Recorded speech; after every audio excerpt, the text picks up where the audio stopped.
there's a lot of stigma and misunderstandings that are within conversion that are kind of like under the umbrella of conversion rate optimization. So if you say conversion rate optimization, people think changing button colors, they think changing design, things like that. And it's missing half of the equation. Like, is conversion rate important? For sure. However, it's literally missing half the equation. Conversion rate in a vacuum is meaningless, completely meaningless. What we care about is what is the value of that conversion in addition to the conversion rate. I have known you, Ethan, I knew you before you knew me in the least creepy way that I can say that. So I know that you were, Ethan, I have Ethan Bence here from 4080 Marketing. Ethan is like a genius, intelligent, recovering statistician. I think that's what I heard you say one time. In conversion rate optimization, which actually I stole that from a client. No, that's good. I'm gonna have to steal it from you. Fantastic. So Ethan is a brilliant mind when it comes to things like conversion rate optimization or conversion revenue optimization. We're going to talk about the differences in a little bit, and then also tons of other things. So I knew you back in the day. I used to see your ads all the time for. It was bid cap or cost cap. It was a campaign that you ran. You were big in Facebook ads, and I know that you've kind of so I knew who you were, and then I had you on the podcast the first time, and now a second time, which is cool. But you were into Facebook ads, and then you transitioned pretty heavily, I believe, at this point into conversion revenue optimization. You want to just describe that a little bit? Like, I'd be just the journey of doing that, and why did you do that? Definitely. And I'm actually going to bring in some like meta offer conversation stuff that should help everybody with their own offers, front end, again, product, course, whatever you sell, it should actually help too. So I initially got started in marketing back in probably like late 2014, kind of like midway through 2015. That's when I ran my first ads. And I was like, ooh, this is fun. This is really cool. Like, we can just, spend money and people come to our site and like they spend money too. Like, this is insane. So there was like that light bulb moment that I think every marketer at some point has. So that was cool. And basically from there, I just kind of got really deep into Facebook ads. Whenever I first got started, I was doing like organic social stuff. At a certain point, I was doing some like blog writing stuff. Again, just kind of like just doing a bunch of marketing related stuff. And then I got into Facebook ads, which was really where I was kind of saying, this is really interesting. This is kind of where I want to start at. And I got my start in info and digital products. So courses, whether they were kind of low ticket all the way up to like that $2,000 mark, and helping clients run their ads for those types of funnels. So VSL funnels, just sales page funnels, things like that. And for me, I've always been, like you said, so I'm recovering the statistics, major, but I've always been a math nerd. I love math. And I also really love people, as like cliche as that might sound, but fascinated by people. I love psychology. So it's literally like the perfect combination of that. Yeah. So all that being said, once I started to really get into Facebook ads, I got a bunch of clients, had to bring on help. We started growing the company, et cetera. And the thing is that we always led up with helping people with their Facebook ads. But once we started helping them with their Facebook ads, that presented the secondary problem, which is now that we're getting all this traffic, how do we help it convert better? And that's, by the way, pause. That's why I have you on here right now. Because I teach Facebook ads, and we have a couple hundred clients that we get to work with. And then it all comes to this head of like, okay, well, how do I optimize for more revenue? Is there a rate I need to go through? Am I adding too many options? Is it too little? And then that's kind of the next phase. And I've had so much of this, especially lately in our community, because we've had a lot of people winning and getting their systems and advertising in place. But those incremental changes that something like things that you do solves, I mean, it can mean massive swings in profit at the end of the day. So super stoked about that. It is the natural next step. Yeah. And the cool thing is like, again, I mean, at our peak, so to speak, in terms of ads, we were either consulting with or running over $3 million a month in ad spend. So all the stuff within the CRO world kind of has like a little bit of not a corollary, but kind of like a parallel to the ads world. So sometimes if I'm making or I'm making comparisons, it's really easy for people to understand, oh, like this is how it works in ads. And it's kind of like similar in CRO. There's a lot of differences, which we can definitely get into, but there's a lot of similar stuff as well.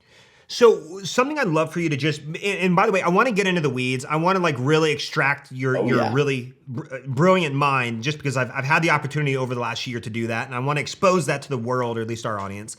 I want to get into the weeds, but I think it's really important to talk about the distinguishing differences between CRO, like most people know it, and CRO that you teach it. And actually, the first time I heard it the way you teach it is right before I met you actually like this over a year ago. Yeah. And then I went through your conversion. It was I don't know if it was a workshop or a boot camp. It was you have a new version now, but I went through something else, and you talked through something that you called, it's not there's conversion rate optimization, which most people focus on, but then there's conversion revenue optimization, and there are differences. And that like blew my mind. I'm like, holy crap, I never thought of it from this perspective. Could you just like break down the differences? Because most people hear CRO and they think conversion rate, and you say conversion revenue. Can you break that down? Exactly.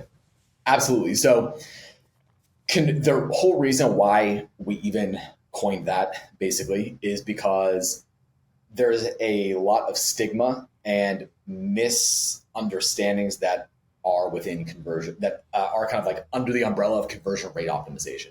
So if you say conversion rate optimization, people think changing button colors, they think changing design, things like that. And it's missing half of the equation. Like, is conversion rate important? For sure. However, it's literally missing half the equation. Conversion rate in a vacuum is meaningless, completely meaningless. What we care about is what is the value of that conversion in addition to the conversion rate. Because, ready? Here we go. Let's have a little example. Is a 0.5% conversion rate good? It depends.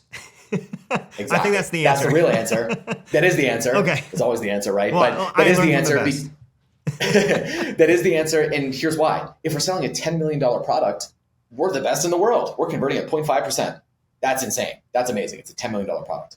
If we're selling a $1 product, right? Yikes. So there are those two pieces of it. When we're not just trying to increase conversion rate. I can increase your conversion rate right now in 2 seconds. Offer a 99% discount. There you go. Conversion rate's increased. Done. So for everyone out here whose conversion rate sucks, you just got the ticket. This just paid for the episode. That's it. Exactly, right? So when we say conversion revenue optimization, that's part of it, which is to take into account both of these things. And we'll get into another metric later on, which is earnings per session. And it basically, again, that's the metric that we're kind of looking for. That being said, though, the other piece of conversion revenue optimization is thinking about things holistically within the context of the business. So earlier you said like how, kind of the transition and things like that from Facebook ads to CRO and everything like that. So for us, I always like to say that we are business owners first, marketers second, and then specific niche practitioners third. So I don't necessarily consider myself a Facebook ads person or purely a CRO person. I consider myself a business owner first, then a marketer second. And these are just different modalities of how we can grow a business. Mm-hmm. Because at the end of the day, what it comes down to is we need to understand the customer. We need to create offers that customers are going to respond to.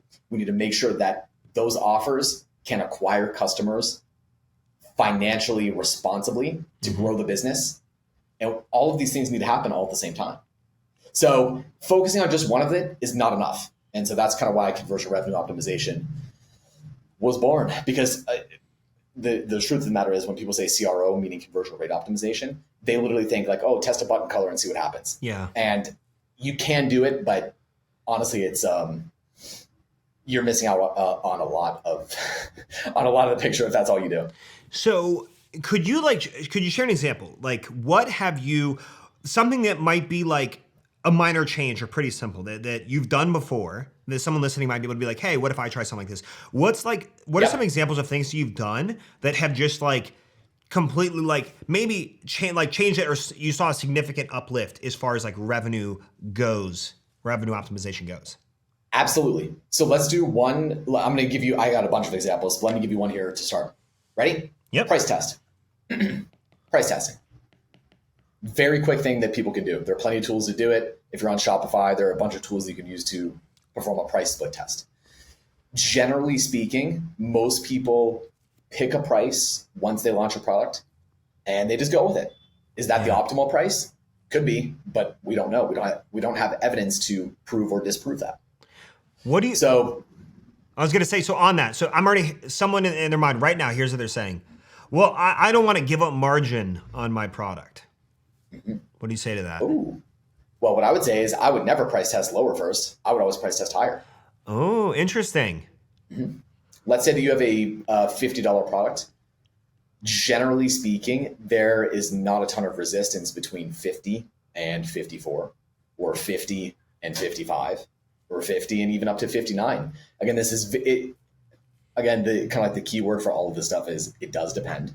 Yeah. If you're selling a product where every single competitor is at $50 and you're 50 as well, and you have no differentiation, and your stuff looks exactly like theirs, 59 is probably not going to work, right? It just isn't, unless yours is so much better quality. There needs to be differentiation. There needs to be reasons for it. But that being said, generally speaking, most people will pick a price, stick with it, and never think about going higher or going lower.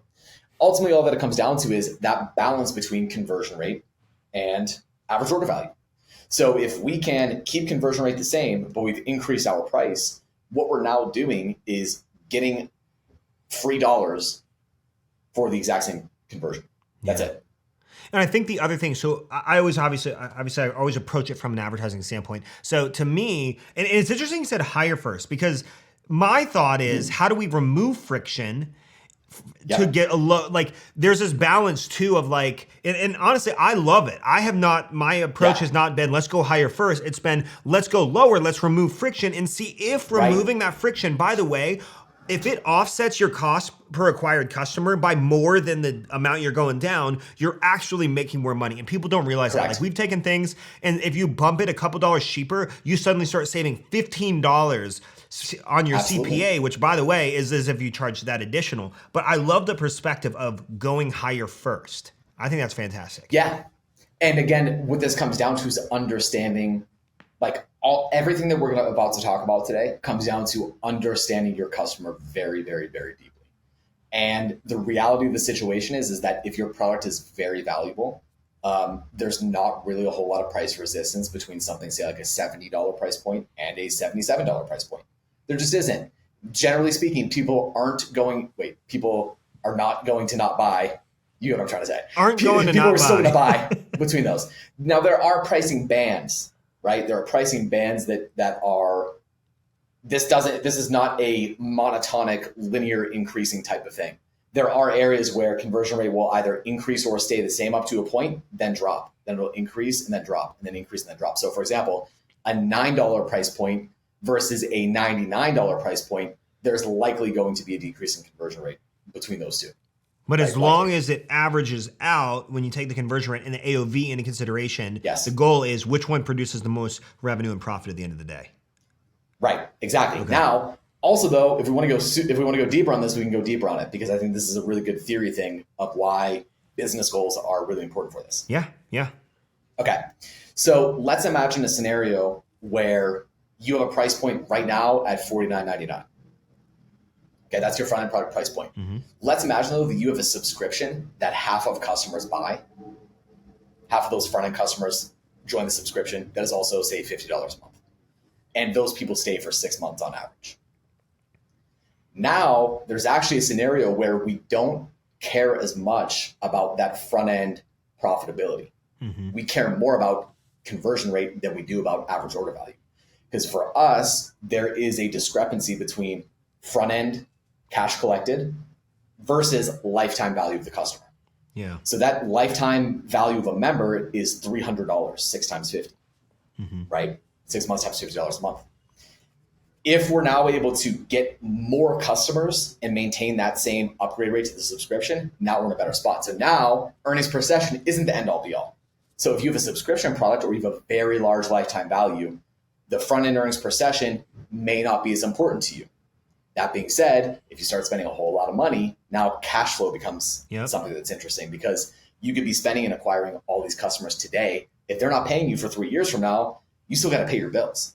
So it's all nuance. It's all context. Yeah, for sure. I love that conversation. I don't think we need to go that deep into that angle, but that is such a good, it's such a thing. I just literally, I I just made a post about this in our community you know what? We just recorded a podcast on this this morning. Nice. And I'm actually talking about establishing kill switches and how you have to factor in LTV and gross profit and all these different things in the realized return of investment in the cash position you have to be able to maintain in order to front the gap of that. So I love that That's stuff. Exactly right.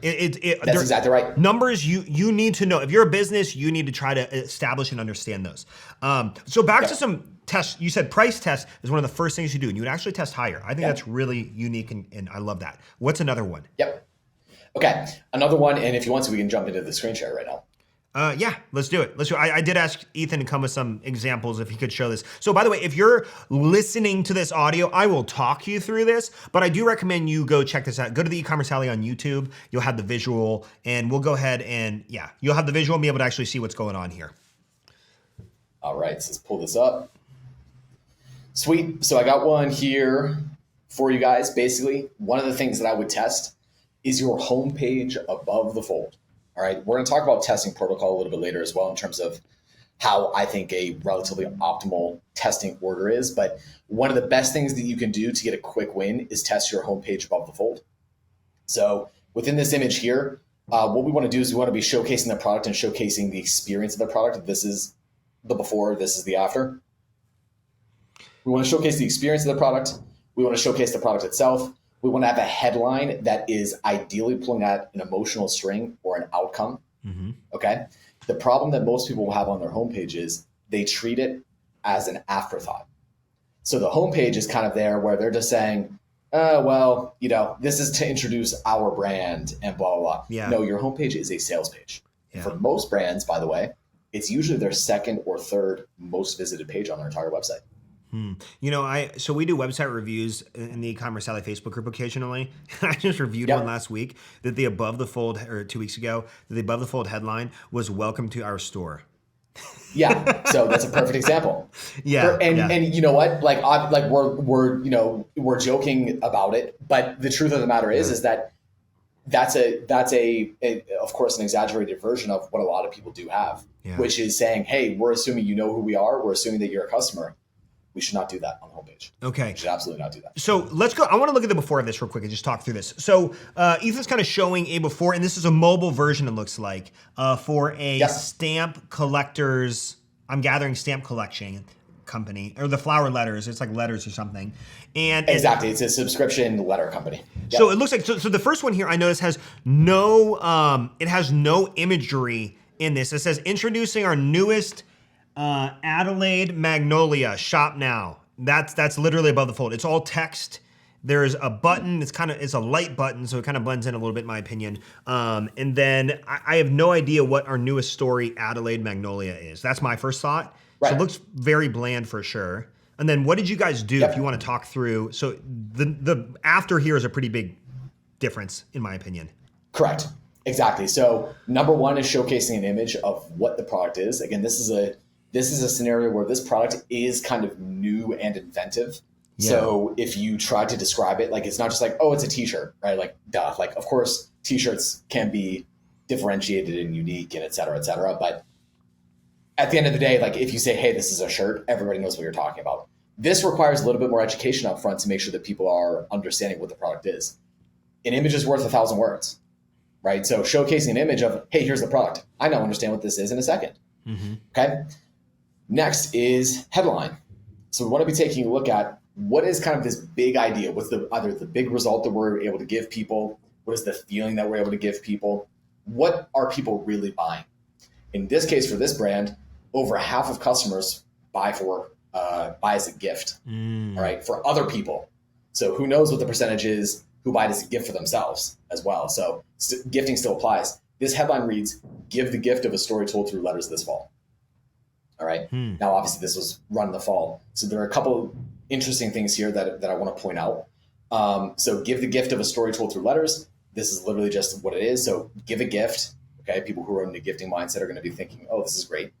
Of a story told through letters. That's what the product is. This fall. This is time relevance, temporal relevance. Anytime that we can make our product more relevant to the time, the better. We'll go through a couple more examples of that. But if you sell coffee, Well, Josh, let's talk about coffee. All right. Amen. So if I'm selling you piping hot coffee in July, in the Northern Hemisphere at least, are you interested in that? Or would you be interested in a nice iced coffee in July? Yeah, definitely iced. Right? Definitely iced. So there are these things where, again, we just have to really understand where are people at in this moment right now today. So this is a scenario where that is.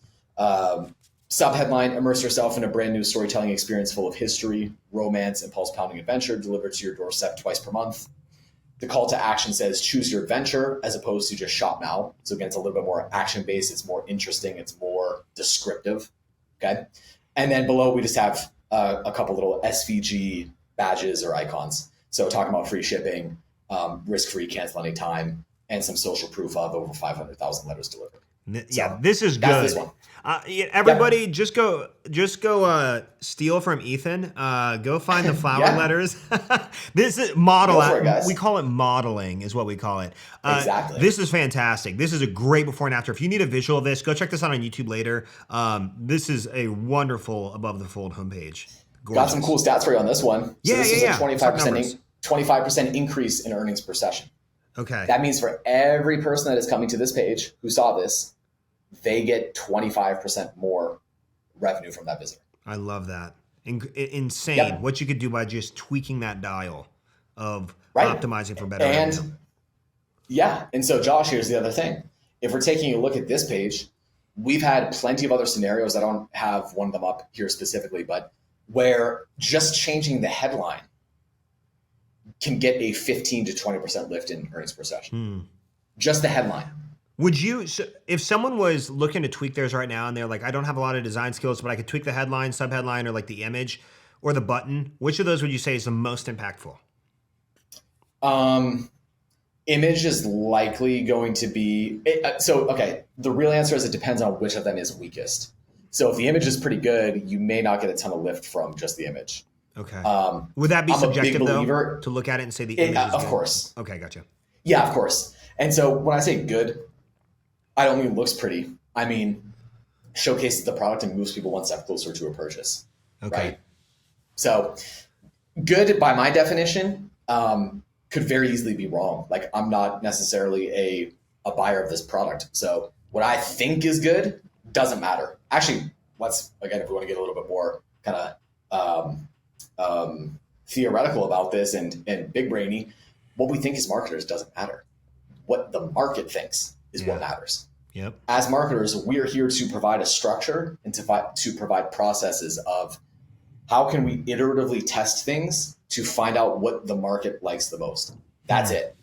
When our biases come in, that's when we start to get a little bit off track, really. Okay. I agree. So I would change the image in the headline. If you've never done any tests, change the image in the headline and split test everything that I'm about to tell you as well. All right. So homepage above the fold, price test, homepage, and then homepage above the fold. Good stuff. Now you have some more in here. Is there anything else you want to show? One thing, so this is again another homepage above the fold. I'm a very big believer in homepage above the fold test because again, most brands are just they've never optimized for it. So here's a different example you can check out, but I don't want to go over everything else because a lot of it is the same principles. What I will say is another one for e-commerce sites specifically is your announcement banner. Okay. So this is actually interesting because this is the after of a different test for the announcement banner. This is the winning version of it. So in your announcement banners, again, a lot of times people will, I don't want to say be lazy, but I think they just don't realize how impactful it is. Why are announcement banners impactful? Well, every single person who comes to your site sees them, and they see them on, generally speaking, every page of your site. So announcement banners are great for things like handling logistical objections. So talking about some returns, talking about a new offer, talking about, again, do you have a guarantee? Is there a warranty, shipping, etc.? Things like this. This is what announcement banners are amazing for. Another thing I would just add on there is, like clarifying the free shipping threshold is one thing that we've learned. Like if we don't do that, people get to the very end and they find out they're shipping. If they would have known in advance, they would have just added what they needed to get the free shipping, and then they wouldn't be dropping off as much. That's good. So I see the original and then the updated here. Did the original outperform the updated then in this scenario? No, so this is a little bit of like a I'm talking about the announcement banner here, but this announcement banner we just cropped out actually of this just to showcase more of the above the fold. Oh, so I gotcha. Updated, so this updated version with the announcement banner performed significantly better. Okay, so I see in this one, so you moved away from like help us plant. This is Nike.com now, maybe. Yeah. I never heard of them, but that's pretty cool. Help us plant 100,000 trees is the original with the shop now. Exactly. And then the other one changed. Definitely more intent driven to me, like more clear. For sure. Like honestly, if you look at this left one, at the original, what I first thought initially was they were selling canoes. I'm literally thinking a kayak right now, actually, as I look at that. Yep. Exactly. And that's not what it is. This brand sells hammocks and really good ones too. Okay. So again, what do we want to think about? I got another kind of quick tip here for you. If you're struggling to think of what to include for your homepage above the fold image, or really any images anywhere, look at what performs best on your organic social pages. That's what we did in this scenario. We looked at Instagram, saw what got the most engagement, most comments, most likes, etc. And that was the first place we tested. And guess what? This image worked. Okay. Now, one thing I do notice in here is I don't see a call to action above the fold. Correct.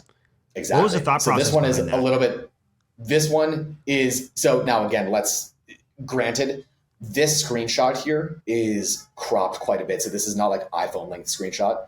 If you check it out, this one is like much longer. Oh, so gotcha, this one is more so so it would be above the fold if you're on, I would say like probably 90% of devices, to be honest with you. Okay. But if you were looking at it here, it'd be right about here. So you always want to have above the fold call to action. It's just this one was done for the basically just for illustration purposes, so that it wasn't going to be kind of blown out of proportion. Okay. Yep. So and what kind of lift did you see from this? This one was another 15 to 20% one. I don't remember the stat off the top of my head, but it was 15 to 20%. I think that we hear these, and I think subconsciously most people have this expectation, like, hey, I want like 2x, better results. But you talk a lot about incremental revenue. Can you just expand on that a little bit? For sure. So when we think about split tests, what this means is we are sending half of our traffic to one version, and we're sending half of our traffic to a second version. So the control and the variant. Any split testing software is going to track those visitors all the way through to a purchase. Okay. So all that any split testing software does is it says, if we send 100 people to this version and 100 people to a different version, how much stuff do they buy? Mm-hmm. Right. The metric that comes out the other side of that is revenue per visitor, or earnings per session. It just depends on what tool you're using, but let's just say earnings or revenue per visitor for right now. So revenue per visitor means how much revenue did each visitor generate. When we're looking to determine which version is better, we compare revenue per visitor. All right. Mm-hmm. Now, anytime we have a difference in revenue per visitor, we have created incremental revenue. Incremental revenue can be different from incremental changes. So incremental revenue means this is revenue from a better converting page that we would not have otherwise. Let's say that the earnings per session from this is $1.50. So this is the updated version. And the earnings or the revenue per visitor from the control was $1. We've created 50% or 50 cents incremental revenue. In order to find out how much we've actually generated, all we do is figure out how many visitors are we going to get in a month. Mm-hmm. If we get 10,000 visitors, multiply that by 50 cents, we've just generated $5,000 per month in incremental revenue every single month. This is new revenue you would not have had. You don't have to spend more on traffic for it. You don't have to spend more on ads. You don't have to do anything else. You just literally created money out of the traffic that's already coming to your site. This is so good. So if I'm listening to this now, I'm really curious because, like, to be honest, like, we have been driving so many ads for so long, even to our own business. And we're really starting to lean into the CRO in the way that you're talking about it here. So I want to approach this like, if I'm like listening right now and I'm saying, hey, I love this. This is making sense to me. I want to test different price points and I want to tweak home pages or wherever I'm driving the traffic to and announcement banners. Like, what's what are maybe the first steps that you would go through? Like, are there certain pages or elements you would test? And then and then I have some questions to follow that. For sure. So I'm going to give you two answers to this. Do you want to keep screen sharing or do you want me to stop it? If you're going to screen share an example that would go with it, that's totally cool, unless we don't really need it. Not necessarily. I think that we're probably good on that. Okay, cool. Okay, cool. So I'm going to give you two different answers. And they're both valid. It really just depends on where you're at. So they're, exercise some nuance here. Answer number one is a method that we call inside out CRO. What this means is you start at the inside of your funnel, the very bottom, and you work all the way up. Okay. So here's what that looks like for most businesses. Again, some businesses don't have all of these funnel steps, but most of them do. Use what is useful from this. So you start at upsells, then you go to your checkout, then your cart, then your landing page or your sales page, then your product pages, collection pages, homepage, menu, announcement banner, and anything else from that point. Why do we do inside out CRO? Why do we kind of start there? Because the plan that you follow and the plan that you execute on is better than the perfect plan that you never execute on or never follow. Mm-hmm. So this is a very, very simple framework. It's you go through and you test each one of these things. You could do one a week and you're good to go. Is it necessarily the most optimal? No, but it's probably gonna get you 80 or 90% of the way there. Kind of like dieting, right? So you could have the best diet in the world, but if you quit it after 2 weeks, then it's not the best diet in the world.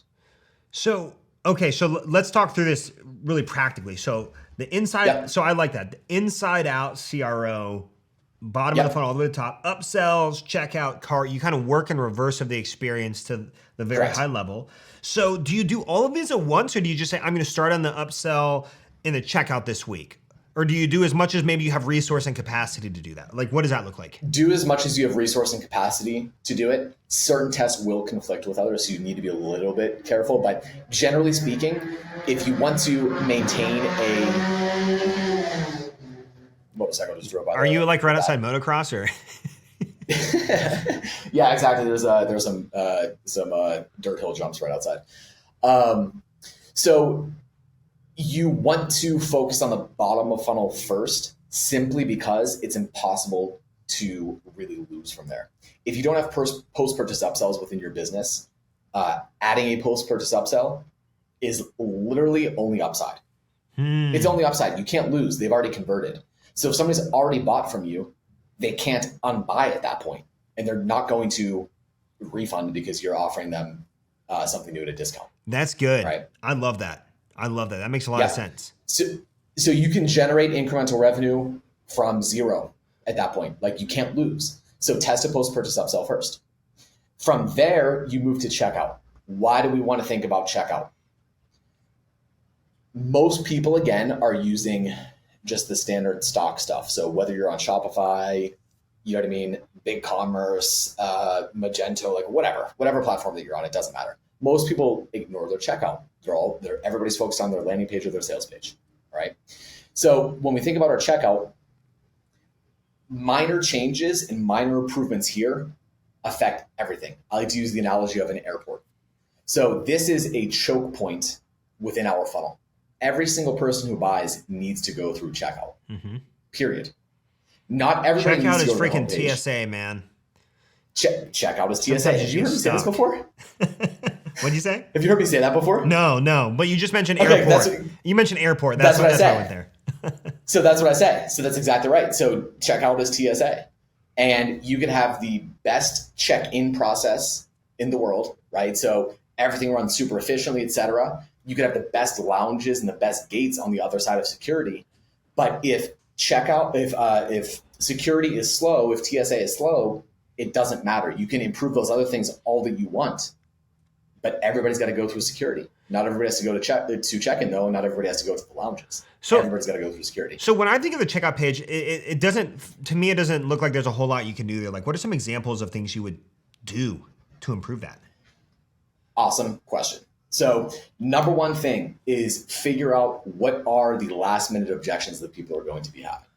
We need to be in reassurance mode, trust building mode. Basically, we need to be saying to people, hey, don't worry, it's okay. That's what we're doing in the checkout. So risk reversal, do we have a refund policy or a return policy? That needs to be on there. Again, if we have maybe free shipping and we want to reinforce that we have free shipping, that's on there. If we want to have social proof, over 500,000 customers, for example, that can be on there. I also love to include reviews in checkout.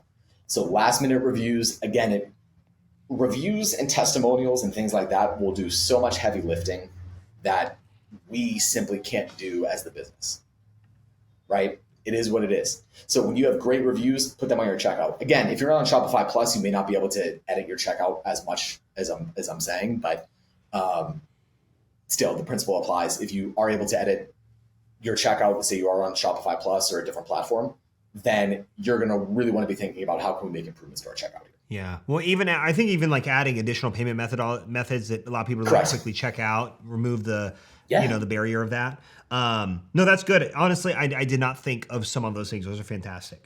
Yeah. And if you want to, Josh, let's think about this like practically. So let's say that right now your checkout to purchase conversion rate is 40%, right? Getting that up to 50%, I don't want to say is trivial or super easy, but it's it's easier than you would think. All right. What does that mean? That means that we've increased that checkout conversion rate by 10%, but it's not just 10%. It's 40 or it's 25% because it's 10% of 40%. So we've actually increased the number of purchasers that we're getting by 25%.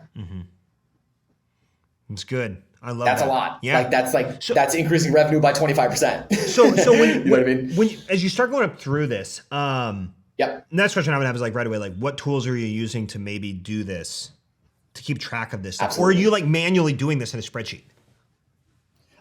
So to actually calculate the incremental revenue, like after you get all the data, spreadsheet for sure. I keep it simple. I don't love overusing software and stuff like that. Now, in terms of what you need to get started with this, you do need a split testing software. You just do. So, because here's the problem. Your conversion rate and earnings per session this week store-wide might be, let's just go with conversion rate, right? So I'm going to kind of contradict myself from earlier, but just to illustrate the point. Let's say you have a 3% conversion rate this week. Next week, your conversion rate is 3.5%, but you didn't change anything, right? Well, what changed? Guess what? Maybe your traffic or your quality of traffic got better. Maybe your ads were better. Maybe seasonality is taking into effect. Maybe you had a sale. So the problem is in order to get a controlled test here, we need to split test. So you need extra software for that. You can use VWO, you can use Convert, you can use whatever you want. There are plenty of them. Just figure out one that works for you and get started with those ones. And you're saying convert.com? Yeah, convert.com is one of them. VWO is another one. Yep. Okay. VWO. What are your thoughts on so we have a lot of clients that they're running their pages through like Shopify. They're using like Gem Pages. They're using Shogun, Pagefly. Would those suffice as well if you were to do that? Would you say? Yes. And I think quite a few of them have built-in split testing features. I think like Gem Pages does, for example. Yes. So that works. Like if you're sending most of your traffic there, I would much rather prefer people get started split testing something. However, that being said, that split testing is critical for this because, again, you don't want to make an incorrect decision.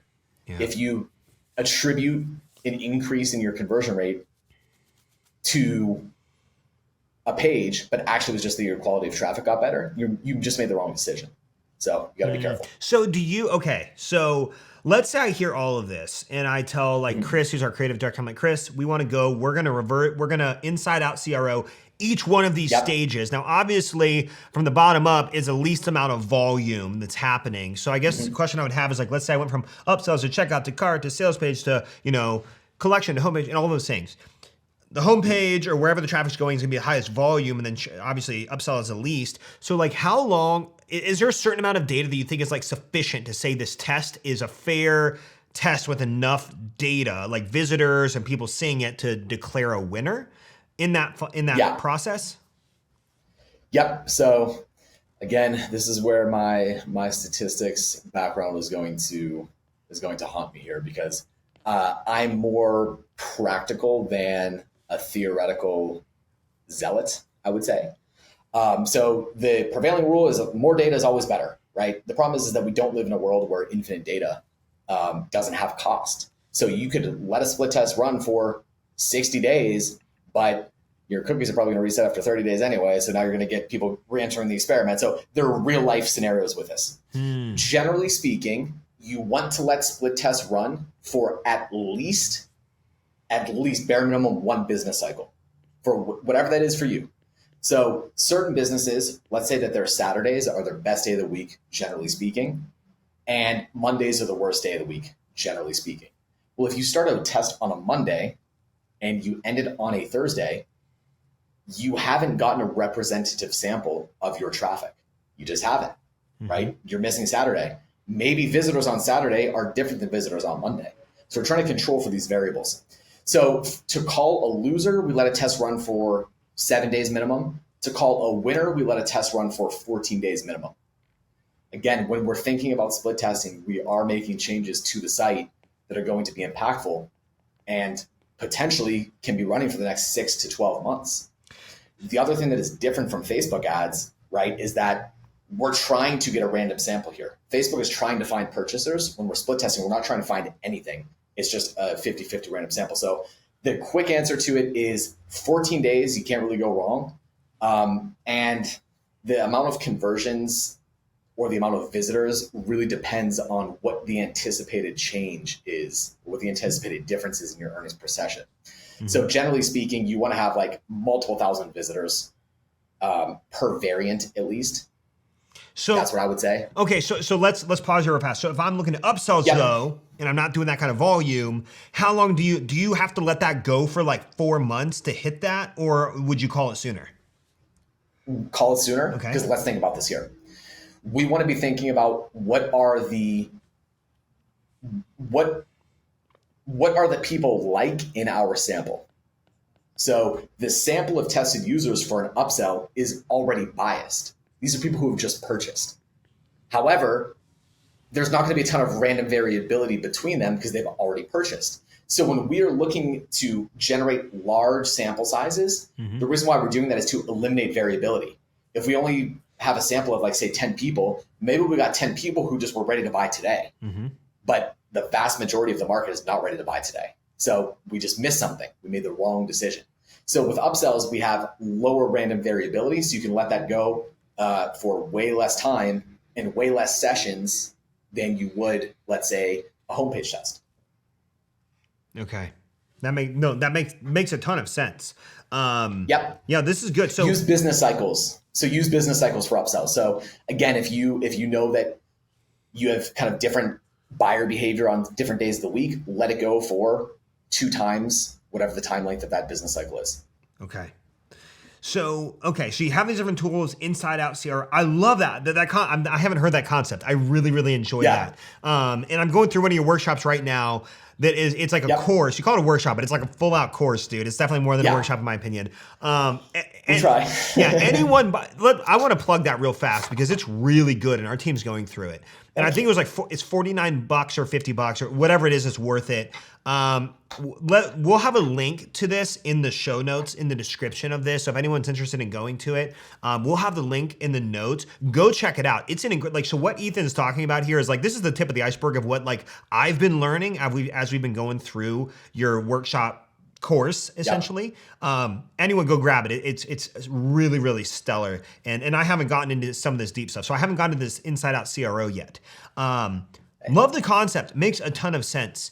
Now along the way, so it sounds like you go, you set these tests up, you go inside out, you go based on your bandwidth. At what point do you decide, okay, I have tried to beat the control in the upsell or in the homepage, whatever, for so long that, you know what, I'm going to sit for X amount of time or something before I decide to come back and revisit it. Do you have any rules around that or like rules of thumb? Definitely. So if you've tried like say 2 or 3 tests, and again, everything, like you'll notice that my favorite word is context, because I could say one thing for one situation and it's literally completely wrong for a different situation. So whenever I try to give answers, I try to give you guys how I think about the context. So if we've tried 2 or 3 different upsells and we've not optimized anything else on the site, I would say put a pause on the upsells for right now, move on. because there's much lower hanging fruit. Like for whatever reason, we couldn't get the upsells to work. I want to think about what is the marginal utility, what is the marginal benefit, and what is the likelihood that we're going to be able to make an improvement. So we don't need to keep banging our head against this wall. If we've optimized everything else and we've like done it 15 times and we've won a bunch of split tests, et cetera, and we still can't get the upsell to win, like, yeah, maybe now let's keep trying with the upsell. But if you have everything else left and you haven't started anything else, move on 2 to 3 times. 2 to 3 times. Okay. So you try to beat it 2 or 3 times. And then at what point do you believe do you have any rules of thumb for when you circle back to try to improve it again? I would say after you've kind of gone through the rest of it and you have improved it. So if you've done that, so with upsells specifically, we can kind of get into that a little bit more specifically. You want to think about, again, what is seasonally relevant. So if you are coming into summer and one of your products is very, very relevant for summer and that seasonality has shifted, go back to the upsell well because you haven't tested that version of the upsell. You haven't tested for that buyer behavior of the upsell. But I would go through everything else first. Okay. No, this is fantastic. Like, I love systems. For me, like frameworks or systems to operate. So I just want to recap a couple things here. Kind of what I'm hearing. So 3 things right out the back, right off the gates. You're like, hey, if you're going to test, go test these. And that is price test, homepage above the fold, image, headline are really high impact there. Going higher on the price first is something you should do. And then the third thing was the announcement banner is something that you should test. And then I love your whole inside out conversion revenue optimization where we start at the bottom of the funnel, we work to the top, and we use a spreadsheet, it sounds like, to track incremental revenue. And now do you do this like day over day or do you look like week over week? As soon as the test ends. As soon as the test ends, whether it's a loser or a winner, and let's actually talk about this. The best thing about split testing is it depends on the numbers, but one winner can be worth anywhere from 5 to 20 losers. So let's think about this for a second. As a business owner or a marketer, you should be like, your ears should be really perked up right now. We have a large mismatch between the value of a winner and the value of a loser. A loser will lose for 7 days. A winner can win for 6 months or 12 months. Okay. So whenever a test ends, we'll end that test and mark it in our incremental revenue spreadsheet. Again, it's really simple. This stuff isn't crazy complicated. If your control was $2 earnings per session and your variant was $1 earnings per session, you lost $1 per session for those 7 days. You turn the test off, you're done. You're not losing more money on that. Let's go to the flip side. We have a $1 earnings per session versus a $2 earnings per session on the variant. We implement the variant. Now we're getting $1 extra earnings per session for the foreseeable future. Yeah, that's cool. You level up the new baseline. Like that is literally the definition of incremental revenue. And when you even say like 50% gains are great, but like even the 10 cent gains or the 10% or the 20% gains, like you start to stack those over time and it's substantial, especially if you're advertising and you continue spending more on advertising over time and the brand grows. You just said it, Josh, which is, remember, incremental revenue, one of the variables with that is the amount of traffic that you're getting, right? So the more traffic you get, the more incremental revenue you're creating. Yeah. It's a virtuous cycle. I love this. This is good stuff. Anyone listening, don't just listen and do nothing. You need to do something based on this. So I want to finish this system here. So I'm like trying to piece this puzzle together for everybody here. And I know this is only a piece of this, but so we're going to start at the bottom of the funnel. We're going to move to the top. We're going to track incremental revenue in a spreadsheet based on test. Once the test has ended, you have a couple tools you like, VWO, convert.com. Some of those are a little bit, I believe. Heatmap. What's it called? Heatmap.com. Just heatmap.com. Heatmap.com. They do A/B tests on there, huh? I don't know if they released it yet. Well, I'm not sure, but they do Heatmap for sure. Okay, cool. So it does attribution of your clicks on your site. Insanely cool. Okay. Insanely cool. So it'll show you heat maps, it'll show you screen recordings, and then it'll show you, for example, are there elements on the page that are getting a lot of clicks but not producing a ton of revenue. That's pretty amazing. I need to go check that out. You do. I love that. And then you run it for one business cycle, at least 7 days. Ideally, we have multi-thousands of visitors to a test, especially as it's higher in the funnel, I would assume. And then we try to beat the control for maybe 2 to 3 tests. And if we can't beat the control, we keep moving on. And then we cycle back as need arises or as we complete this cycle. But you view this as like a life cycle or a lifestyle, like a consistent thing that you are always striving to get better at, though. Exactly. Right? And here's the thing. Why? The market is always changing. You're never going to have the best performing version of your site ever. It doesn't exist. We always are working toward it, but it's like an asymptote. We get closer and closer and closer. We never reach it ever. So, for example, the best version of a site that is working right now is not going to work in summer. Yeah. Or rather, it's not necessarily going to work better than a summer-based version. The market is always changing. What worked 5 years ago probably is not working today. Otherwise, you know what I mean? Again, we'd still all be talking about how to get a faster horse. So markets change. That's good. Well, this is good stuff, Ethan. I just want to say I appreciate you. I did have a question. Inside and maybe I haven't gotten to this portion yet, inside your conversion revenue optimization workshop course, do you have the incremental spreadsheet for tracking your tests and stuff like that? Okay, maybe our team has gotten there, but I haven't gotten there yet. Everyone go check out, click the link in the notes. I highly recommend, endorse Ethan. He is the best in the space on this. And we're part of like the Hyros Forum and some of these other places that Ethan's familiar with, where like all the paid media buyers aggregate who are spending anything worthwhile. And I will say that Ethan is the guy when it comes to things like conversion, revenue optimization, and everyone sings his praises. Man, thanks for coming on and sharing this. This is fantastic. Everybody listening, don't listen and don't just go on. Take notes. Implement this process because incremental revenue is really a big deal, especially as you continue to compound with volume. Awesome. Exactly. Cool. Well, hey. Josh, thanks for having me. This is a ton of fun, as always. It was great, man. All right, cool. We'll see you guys in the next episode.